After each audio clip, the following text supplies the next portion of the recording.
combination of inductors. Even inductors are well separated, then mutual inductance between them can be neglected. तो पहले मैं well separated inductors की बात कर रहा हूँ कि आप mutual inductance account में नहीं ले रहे, ठीक है।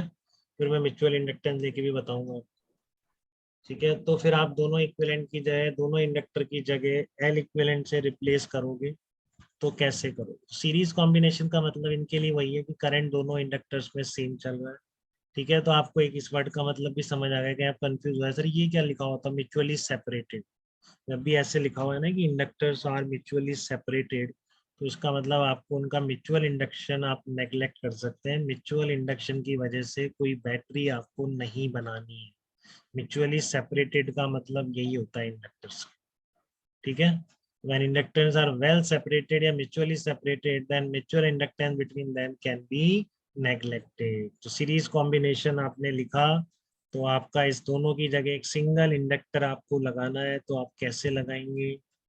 तो आप क्या करेंगे, V A minus V B, मतलब ये इक्विवेलेंट की कंडीशन ये है कि V A minus V B will be same for same D I by, ठीक है। कि अगर same rate of change current same रख रहे हैं ए और बी पॉइंट के बीच में, तो आप ऐसा इंडक्टर लगाइए दोनों की जगह कि आपका ए और बी का पोटेंशियल डिफरेंस वही रह जाए। तो वो इंडक्टर क्या कहलाता है?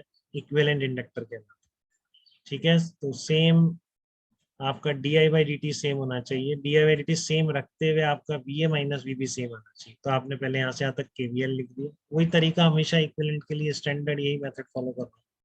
एक बार केवीएल इसके लिए लिख देता हूँ, एक बार इसके लिए, कंपेयर कर लो दोनों। तो एल इक्विवेलेंट कितना आएगा? L1 plus L2 plus L3 plus L। तो ये सीरीज कॉम्बिनेशन है। कब? जब आपके इंडक्टर्स वेल सेपरेटेड या म्यूचुअली सेपरेटेड हैं, म्यूचुअल इंडक्टेंस उनके बीच में नहीं है, तब ऐसा है, ठीक है। तब ये सीरीज कॉम्बिनेशन। सर एक बार केस में वापस ना, तो मेरा नेट डिस्कनेक्ट हो गया। हाँ, इसमें सीरीज कॉम्बिनेशन में इंडक्टर की कंडीशन है कि करंट उसमें सेम रहना चाहिए, ठीक है। तो आपने क्या किया, ए और बी पॉइंट है, कुछ सर्किट का पार्ट है, इसमें L1 L2 लगे हुए हैं और आई करंट जा रही है। आप चाहते हैं कि इसकी जगह एक सिंगल इंडक्टर लगा दें, तब भी आपका क्या हो, ये पोटेंशियल डिफरेंस अनचेंज रहे, D I by D T same रखने, rate of change of current same है, ठीक है। तो आपको इन दोनों की जगह अगर एक ऐसा इंडक्टर लगा दें कि V A minus V B unchange रहेगा, तो वो इंडक्टर इनका क्या कहलाएगा? इक्विवेलेंट इंडक्टर कहलाएगा। वो इन दोनों इंडक्टर का क्या कहलाएगा? इक्विवेलेंट इंडक्टर कहलाएगा, ठीक है। तो for equivalent inductor V A minus V B should be same. तो आप यहाँ से शुरू करो, V A minus L1 D I by D T minus L2 D I by D T equal to V B. देखो V A minus V B कितना गया आपको? L1 plus L2 into D I by D T आ गया। तो V A minus V B आ गया, L equivalent D I by D T, compare कर लो। केवीएल से लिखा है दोनों।